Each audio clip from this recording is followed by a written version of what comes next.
तो सबसे पहले मैंने बात की संविधान की। संविधान, तो जैसा कि मैंने बताया कि संविधान क्या है, संविधान किसी देश के नियमों या कानूनों का समुच्चय। किसका? नियमों या कानूनों का समुच्चय।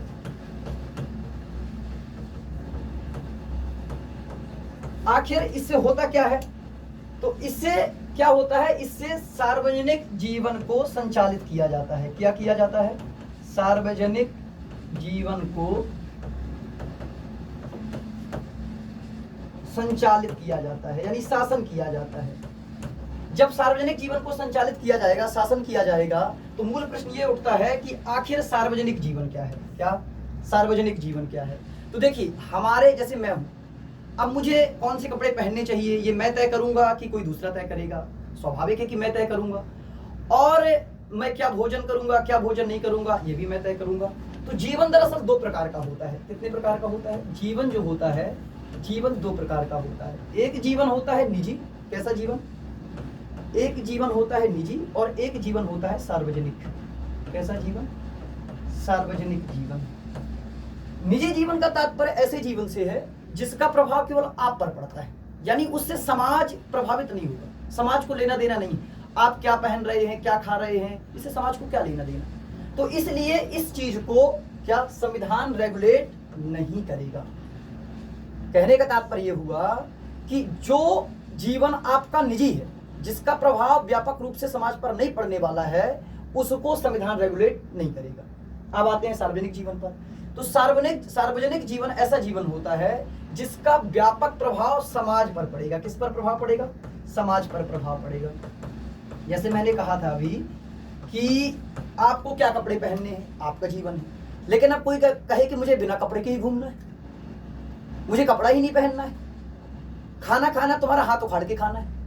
तो पहली स्थिति में क्या था? कपड़े पहनने की जो स्वतंत्रता थी आपकी निजी थी। लेकिन जैसे ही आप निर्वस्त्र घूमने के लिए जाएंगे या आप कहेंगे मुझे कपड़े ही नहीं पहनना है, तो इसका प्रभाव समाज पर पड़ने लगेगा और हम कहेंगे कि इससे सार्वजनिक जीवन क्या हो रहा है?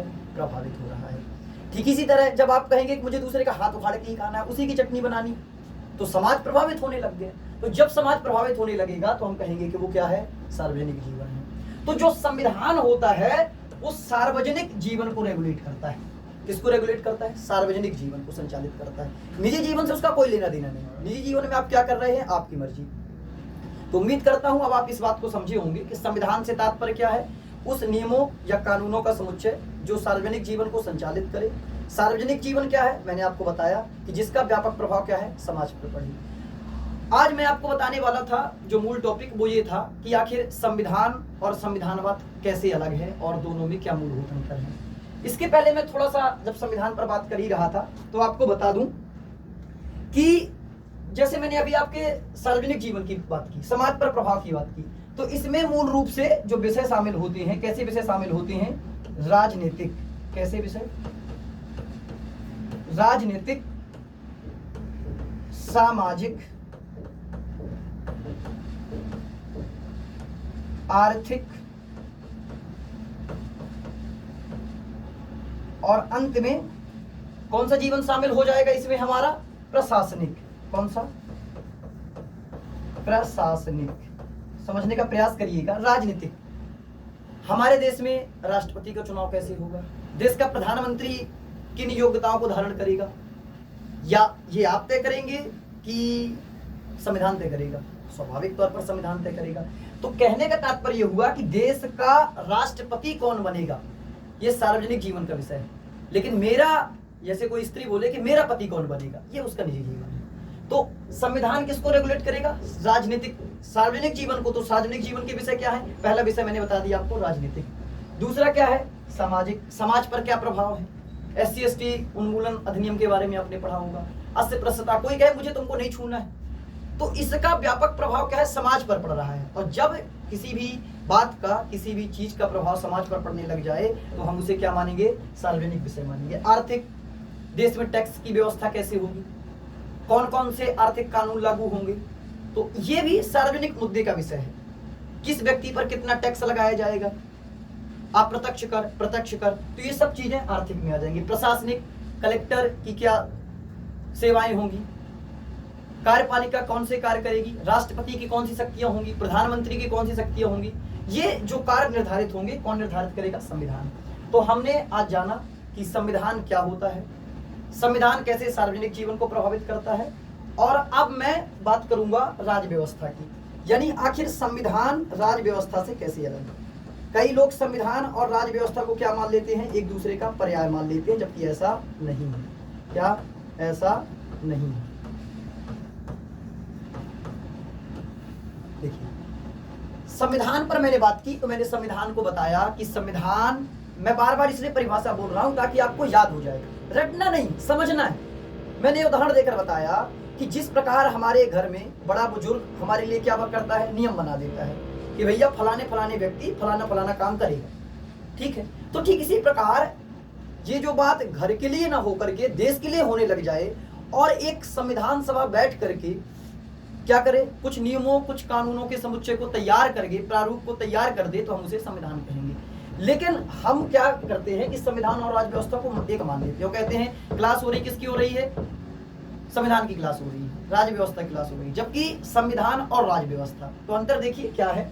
संविधान तो मैं बता चुका, राज व्यवस्था, दरअसल राज व्यवस्था संविधान का अप्लाइड रूप होता है। कैसे रूप होता है, अप्लाइड, यानी जैसे कोई नियम बन गया है, समझिएगा कि जैसे कोई नियम बन गया है, मेरे ऊपर नियम बना है कि आपको सुबह 5 बजे उठना है और क्या करना है, अपने कार्यों को करना है।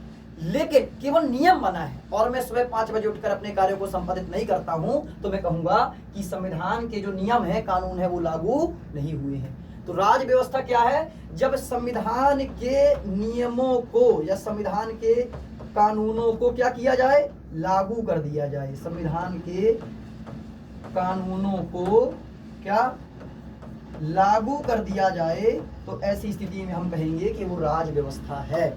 तो अब राज व्यवस्था मैंने आपको बताया। अब राज व्यवस्था क्या हो सकती, जरूरी थोड़ी कि केवल संविधान के कानून, राज व्यवस्था के भी बहुत सारे आयाम हो सकते हैं। कैसे, देखिए, एक तो हो गया संविधान के कानूनों को लागू करना, दूसरा हमारे देश में आपको पता है कि स्वतंत्र न्यायपालिका की व्यवस्था है। अगर कोई भी कानून बनाया जाता है और वह कानून संविधान की कसौटी पर खरा नहीं उतरता, तो सुप्रीम कोर्ट उसको या हाई कोर्ट उसको क्या करता है, अवैध घोषित कर देता है।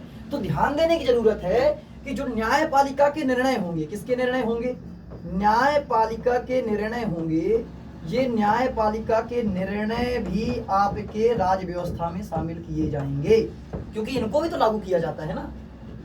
न्यायपालिका के निर्णय लागू होते हैं। जैसे एक एग्जांपल देता हूं आपको, हमारे संविधान में एक अनुच्छेद है, अनुच्छेद 19। क्या है, अनुच्छेद 19। अनुच्छेद 19 आपको पता है क्या है, अनुच्छेद 19 में अभिव्यक्ति की स्वतंत्रता है, ठीक है ना, वाक और अभिव्यक्ति की स्वतंत्रता।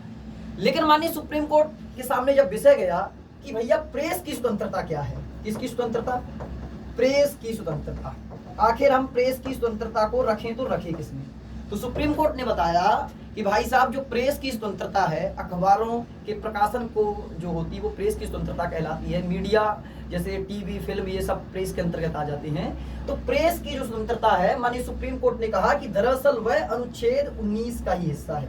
किसका हिस्सा है, अनुच्छेद 19। हालांकि वो आगे सब क्लॉज में डिवाइड हो जाएगा, अभी मैं वो नहीं समझाना चाहता। मैं समझाना चाह रहा था मूल के संविधान और राज व्यवस्था में क्या अंतर है। तो सुप्रीम कोर्ट के जो भी निर्णय होंगे, हाई कोर्ट के जो भी निर्णय होंगे, उनको जब लागू किया जाएगा तो वो भी राज व्यवस्था का ही अंग माने जाएंगे। क्या मैं समझाने में सफल रहा। तीसरा बिंदु, देखिए, हमने संसद के कानून पर, संविधान के कानून पर बात कर ली, संविधान के नियमों पर, यानी संविधान के जो नियम कानून होंगे। तीसरी चीज संसद के कानून। किसके कानून, संसद के कानून। देखिए, संविधान ने हमें बता दिया, नियम बता दिए कि भैया अस्पृश्यता का उन्मूलन करना है। संविधान ने अनुच्छेद 17 में क्या किया कि बताया कि अस्पृश्यता क्या होगी, एक गंभीर अपराध होगी और दंडनीय होगी। लेकिन ये अगर दंडनीय अपराध है तो इसके लिए दंड कितना होगा, आखिर अस्पृश्यता है क्या, क्योंकि संविधान में तो अस्पृश्यता को नहीं बताया गया, ना ही अस्पृश्यता की परिभाषा बताई गई।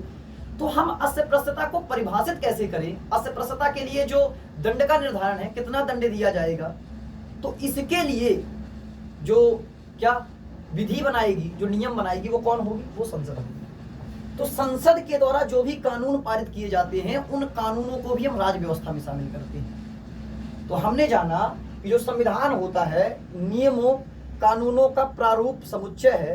राज व्यवस्था क्या है? उन नियमों कानूनों को लागू करना, और साथ ही उसमें कुछ और आयाम शामिल हो जाते हैं। न्यायपालिका के निर्णय शामिल हो जाते हैं, संसद के कानून शामिल हो जाते हैं, और भी जैसे कि जो गैर संवैधानिक संस्थाएं, जैसे हम सांविधिक संस्थाएं कहते हैं, वो भी जितने भी उनके कार्य होंगे, उनके जो भी नियम होंगे, वो सब शामिल हो जाएंगे। मैं अभी ज़्यादा गहराई में नहीं जा रहा, मैं केवल आपको बेसिक चीज़ें समझाना चाहता था। तो अभी मैंने आपको बताया संविधान, राज्य व्यवस्था, और थोड़ा सा हम ये भी जान लेते हैं कि आखिर ये संविधान की हमें ज़रूरत क्यों महसूस हुई। देखिए, अगर आप पुराने प्राचीन समय में जाते हैं, मध्यकाल में जाते हैं, तो ऐसा नहीं कि संविधान होता नहीं था। भाई किसी भी राजा के दरबार में उसके राजा के नियम तो होते ही थे, तो राजा के नियम ही तो संविधान है। लेकिन उस संविधान में और आज के संविधान में क्या अंतर है, इसको हम समझेंगे। देखिए, दरअसल जो प्राचीन काल में या मध्यकाल में राजाओं के जो कानून हुए वो शोषणकारी थे। क्या शोषणकारी थे? कैसे शोषणकारी थे कि अगर उन्होंने कह दिया कि भैया इसका सर कलम करना है तो करना है, बात खत्म। जाकी कन्या सुंदर देखी ता पर जाए धरी तलवार। समझ रहे हैं? आखिर किसी की लड़की पसंद आ गई, उसको उठवा लिया, और अगर नहीं उठवा पा रहे तो युद्ध कर लिया। तो ये क्या नियम है? ये क्या नागरिक अधिकारों की स्वतंत्रता है? नागरिकों को अधिकार दिए गए, या फिर ये आजादी है? नहीं। तो आखिर जब अमेरिका गणतंत्र बना तो वहां अमेरिका का संविधान प्राचीन लिखित संविधान माना जाता है।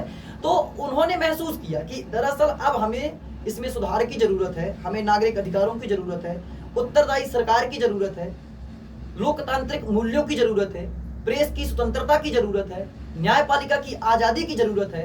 पहले क्या होता था? राजा ही क्या है? विधायिका है, राजा ही कार्यपालिका है, और राजा ही न्यायपालिका है। तो इन तमाम आवश्यकताओं की पूर्ति के लिए संविधान का क्या किया गया? संविधान का क्या किया गया? संविधान का निर्माण किया गया। उम्मीद करता हूं कि आप सभी लोग इसको समझ पा रहे होंगे। एक टॉपिक और मैं उठाऊंगा आज, फिर आगे अन्य विषयों पर चर्चा होगी। संविधानवाद। देखिएगा, क्या संविधान और संविधानवाद।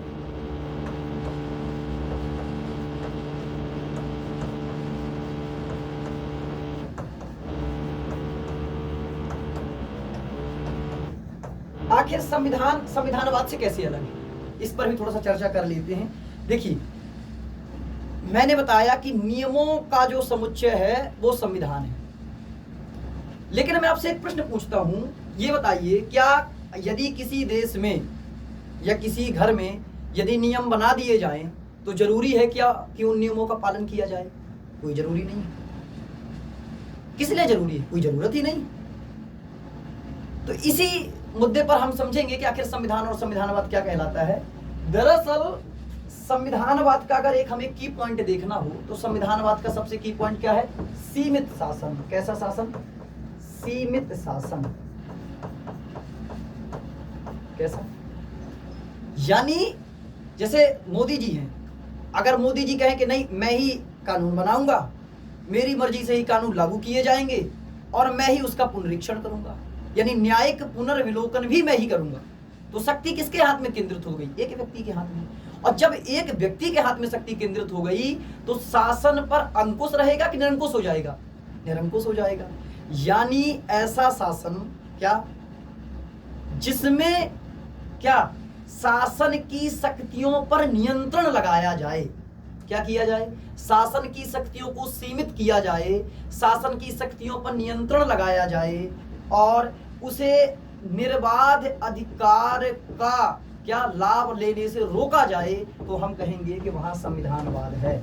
यानी संविधानवाद का तात्पर्य सीमित शासन से है। ऐसा शासन जहां क्या हो? सीमित शक्तियां हो, तो वहां हम बोलेंगे कि यहां संविधानवाद है। जरूरी नहीं है कि जहां संविधान हो वहां संविधानवाद हो, ठीक है ना। जैसे कि मैं पहले ही व्याख्या कर चुका। चलिए एक एग्जाम्पल लेते हैं। क्या? चीन, उत्तर कोरिया। कौन? चीन, उत्तर कोरिया और अफगानिस्तान।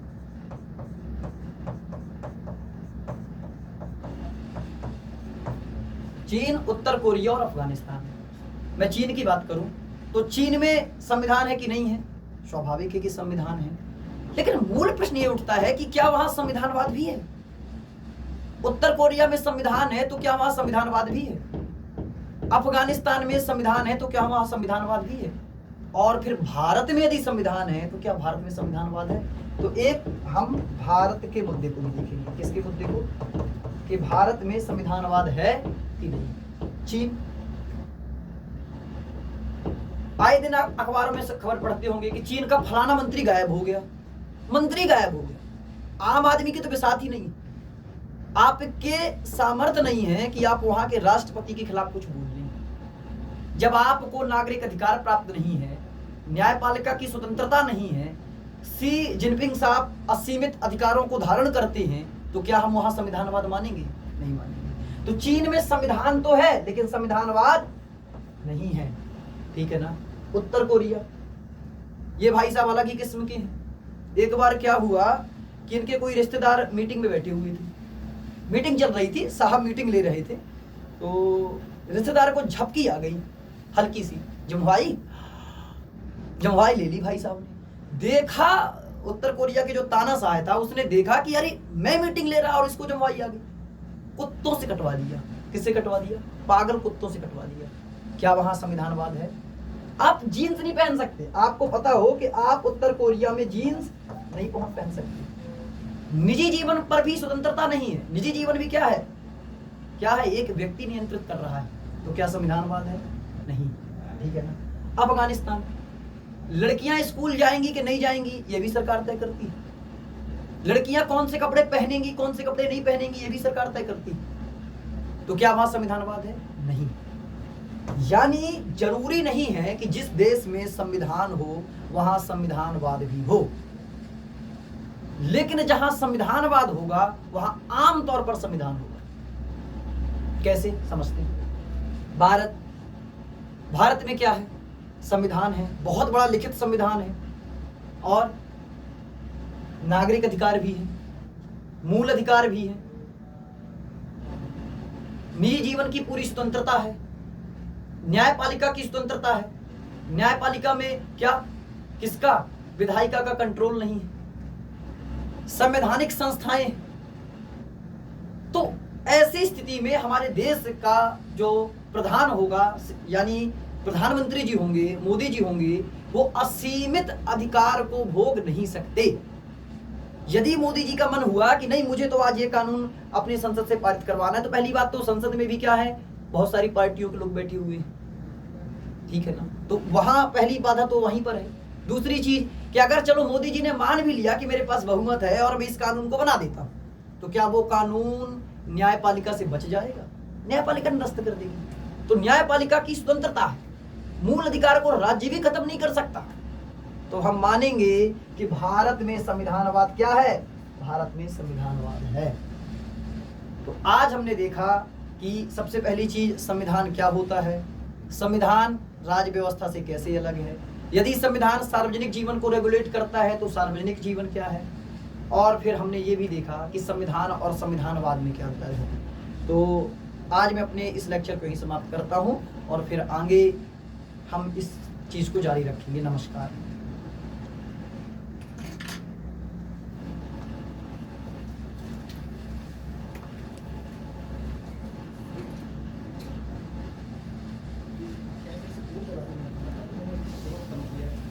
ठीक है, ठीक है। अच्छा, हाँ